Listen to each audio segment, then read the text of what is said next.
5 నెలల్లోనే ఇంత కష్టపడి ఇన్ని నిధులు కేటాయించి ఈ ప్రాజెక్ట్ ని ముందుకు తీసుకెళ్ళడానికి అటు ముఖ్యమంత్రి గారి దగ్గర నుంచి ఎన్డీఏ ప్రభుత్వం పనిచేస్తూ ఉంటే ఈ వైఎస్ఆర్సీపీ తనకి ఒక కరపత్రిక ఉంది అధ్యక్ష, ఏదైతే వాళ్ళ అవినీతి పత్రిక, ఏదో నిన్ననే వాళ్ళ పత్రికలో కూడా ఇప్పట్లో జల్లేరు రిజర్వాయర్ లేనిట్లే అని చింతలపూడి పథకం మీద వాళ్ళు కరపత్రిక సాక్షి అవినీతి పత్రికలో ఒక ఆర్టికల్ ఇవ్వడం జరిగింది. నేను కూడా చెప్తూ ఉంటా, ఏదైతే మనం కూడా సిగరెట్ ప్యాకెట్ మీద చూస్తూ ఉంటాం, పొగ తాగుట ఆరోగ్యానికి హానికరం అని. అదేవిధంగా సాక్షి పత్రిక చదవడం కూడా ఆరోగ్యానికి హానికరమే అధ్యక్ష. ఎందుకు నేను ఈ మాట చెప్తున్నానంటే, జల్లేరు రిజర్వాయర్ లేనట్టే అని చెప్పేసి వీళ్ళు ఈ రోజు వాళ్ళ పత్రికలో మ్యాటర్ వేసుకున్నారు. కానీ గతం నేను చూస్తే ఏదైతే వాళ్ళ ప్రభుత్వంలోనే అంటే 2023లో వాళ్ళ ప్రభుత్వం అధికారంలో ఉండగానే మరి ఏదైతే ఆ రోజు మరి పర్టికులర్ గా మన విజయవాడలో జరిగినటువంటి మీటింగ్స్ లో కూడా వాళ్లే ఒక ఎక్స్పర్ట్ కమిటీ అంటే స్టేట్ ఎక్స్పర్ట్ అప్రైజల్ కమిటీ అని 2023 డిసెంబర్ 4-5 తారీఖుల్లో జరిగితే ఆ అప్రైజల్ కమిటీకి ఒక నివేదిక ఇచ్చారు అధ్యక్ష. వాళ్ళు ఇచ్చినటువంటి నివేదికలో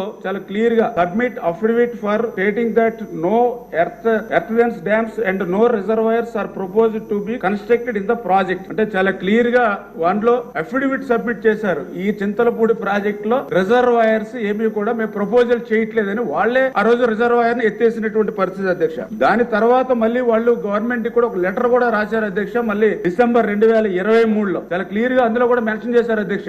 Jalleru reservoir component is deferred public kept aside as Jalleru reservoir component exit in the original as well as revised administration approval given by the government. అంటే మేము ఏదైతే జల్లేరు రిజర్వాయర్ ని వదులుకున్నామో దీన్ని పక్కన పెట్టామని చాలా క్లియర్ గా వాళ్ళ ప్రభుత్వంలోనే అఫిడవిట్ ఇచ్చి వాళ్లే గవర్నమెంట్ కి లెటర్లు రాసి ఈ రోజు ప్రభుత్వం మారిన తర్వాత ప్రతిపక్షంలోకి వచ్చిన తర్వాత ఇటువంటి బురద జల్లేటువంటి కార్యక్రమం వాళ్ళు చేస్తున్నారు అధ్యక్ష. ఏది ఏమైనా ఈ రోజు ఎన్డీఏ ప్రభుత్వం కృతనిశ్చయంతో, ఎందుకంటే ఈ రోజు ఏదైతే ఈ యొక్క 10-12 నియోజకవర్గాలకి నీరు అందించడమే కాదు అధ్యక్ష, దీని ద్వారా చింతలపూడి ఎత్తిపోతల ద్వారా పర్టికులర్ గా నాగార్జున సాగర్ కు సంబంధించి 2,10,000 ఎకరాలకు సాగునీరు అందించడం ద్వారా నాగార్జున సాగర్ లెఫ్ట్ కెనాల్ నుంచి తీసుకునేటువంటి నీటిని మనం నిలుపుదల చేసుకోవడం ద్వారా అది శ్రీశైలంలో బ్యాక్ వాటర్ కింద రాయలసీమకు కూడా ఉపయోగించుకునేటువంటి అవకాశం ఈ చింతలపూడి ఎత్తిపోతల పథకం ద్వారా ఉంటుంది సార్ అధ్యక్ష. అందుచేత ఇది నదుల అనుసంధానంలో భాగంగా చంద్రబాబు నాయుడు గారి కళ. అంచేత ఖచ్చితంగా ఈ చింతలపూడి ఎత్తిపోతల పథకాన్ని చంద్రబాబు నాయుడు గారు ఈ ఆర్థిక సంవత్సరంలో ప్రారంభించి మళ్ళీ